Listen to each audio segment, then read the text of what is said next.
Hi, and welcome back to the third edition of Trackstaa's Athletics Report. This report covers all of the news in the athletics and running world from the 9th of January to the 15th of January.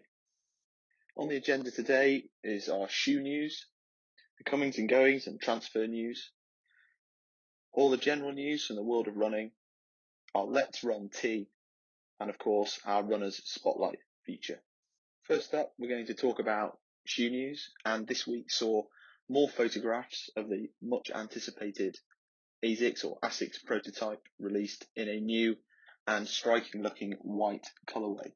The main takeaway from the pictures that we've all seen so far is the incredible stack height and significant amount of foam that they seem to be trying to cram into this shoe. Next up, it's Salomon, with new pictures being released this week of a new looking road shoe in a very interesting bright red colour. Most interesting was the rocker type geometry, which looked pretty severe on this shoe. That sort of geometry is typically used on the Saucony and Hoka long distance shoes too. On to Mizuno now. This week we've seen the Mizuno Wave Duel Neo being released. This is a unique looking boot shaped shoe featuring some of the typical Mizuno technology, the Enerzy foam and the Wave technology. Don't often hear a lot from Mizuno about super shoes, and they tend to be associated with the more typical mileage shoes, but this is a striking addition to the elite performance type shoes that are available on the market. Next, Road Trail Run, the running shoe review website, published a full YouTube review of the new Nike zoomx Invincible run. They gave it a really positive review, and Jeff, the main reviewer on there, says he's really enjoying running in the shoe, and that bodes well for a lot of us who are really desperate to try this shoe out. You can check out the full review on their YouTube page now. On to the transfer news then over the last week. And first, it's 16-year-old Erriyon Knighton. He's from Florida in the USA, and he's signed his first professional contract with Adidas.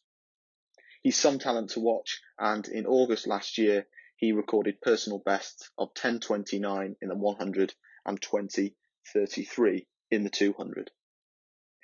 Bjorn Koreman, he's the Dutch marathon runner with a PB of 2:11:07, has joined the NNrunning team.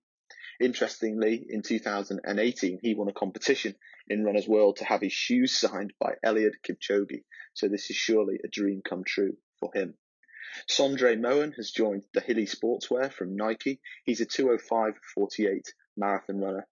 And Saucony has continued its cull with a further killing spree. After Molly Seidel last week comes Ben True and Noah Groddy.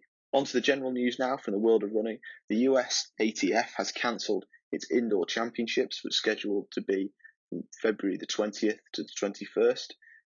The European indoors, however, looks set to go ahead. That's on the 5th to the 7th of March 21.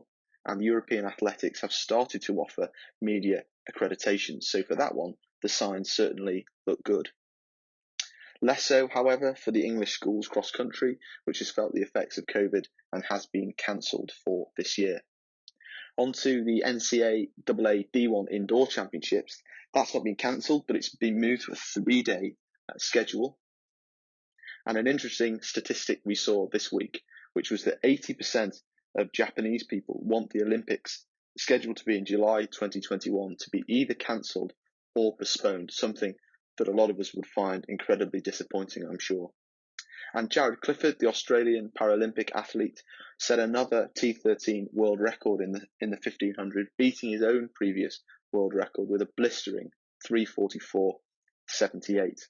On to our Let's Run Tea feature now. Our podcast that we released just before the new year with Everett, Westfly, Ben Crawford, the Athlete Special and Ari is getting some serious discussion on there, and I highly recommend you go over it and check it out and give us a contribution.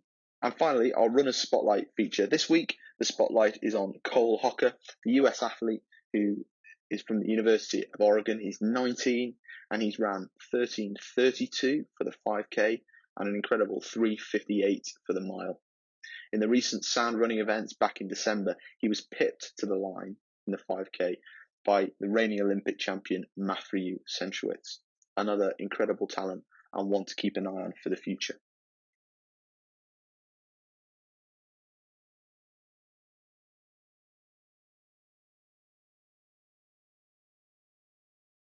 That's it for this week. If you think we've missed anything or you'd like us to include anything in next week's report, put it down in the comments below and we'll make sure to include it for next week's report. Thanks very much for listening.